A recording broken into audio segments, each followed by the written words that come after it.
ఈ పప్పు మునక్కాయ వంకాయ మామిడికాయ సాంబార్ అండి. ఈ సీజన్లో ఈ కాంబినేషన్లో చాలా బాగా చేసుకుంటారు. ఇంకా బాగా వెరైటీగా చేస్తారు ఇది. కాకపోతే మా ఇంట్లో కొన్ని తినరు మా అత్తగారు.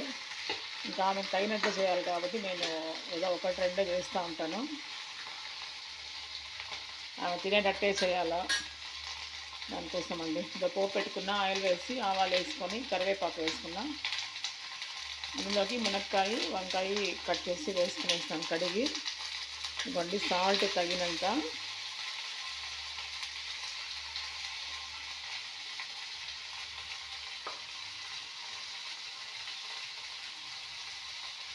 ఇంకోండి మామిడికాయలు, 2 మామిడికాయలు వేస్తాం. ఒక్క మామిడి పిండి వేస్తే కూడా టేస్ట్ వచ్చేస్తుందండి. భలే మంచి టేస్ట్ వస్తుంది ఈ సీజన్లో మట్టుకు. ఇది వేసుకున్న తర్వాత ఇంకోండి పప్పు, ఆనియన్, టమోటా ఇది బాగా ఉడికించి ఎనిపి పెట్టుకున్నా. మరీ నిమ్మగా పేస్ట్ లాగా అయిపోతే బాగుండదు కాబట్టి కొంచెం అట్లా ఒక ముక్కలు భాగం ఎనిపేస్తానండి. కొంచెం అట్లా వదిలేస్తాను. అప్పుడు మనకి కొంచెం బాగుంటుంది ఫ్లేవర్ తినడానికి. ఇందులోకి పసుపు, ధనియాల పొడి, కారం వేసుకున్నాను.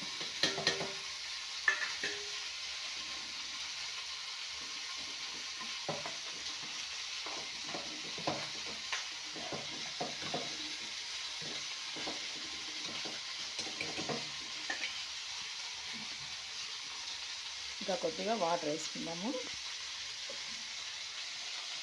ఇది వేగిపోయింది బాగా. ఇందులోకి వేసేస్తాం.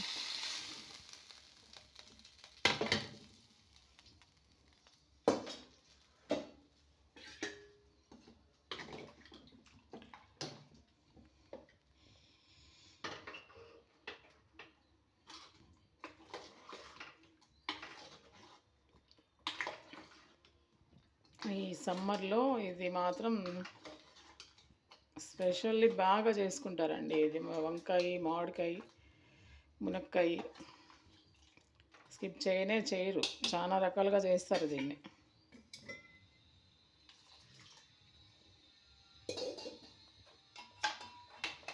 అండి ఒక విజిల్ పెట్టేసి స్టీమ్ పెట్టుకున్నా. స్టీమ్ అట్లే ఫుల్గా వదిలేసి మళ్ళీ ఓపెన్ చేసుకున్నామంటే సరిపోతుంది. ఎందుకంటే మామిడికాయ ఉంది కాబట్టి అందులో ఒక విజిల్ అయితే సరిపోతుంది. లేకపోతే అది మళ్ళీ మెత్తగా అయిపోతుందండి. ఇంకొక విజిల్ అన్నామంటే కానీ అది మెత్తగా అయిపోతుంది. మళ్ళీ ఈరోజు లంచ్లోకి పప్పు, మునక్కాయ, వంకాయ, మామిడికాయ సాంబారు, పెరుగు, వేడిగా రైస్ అండి.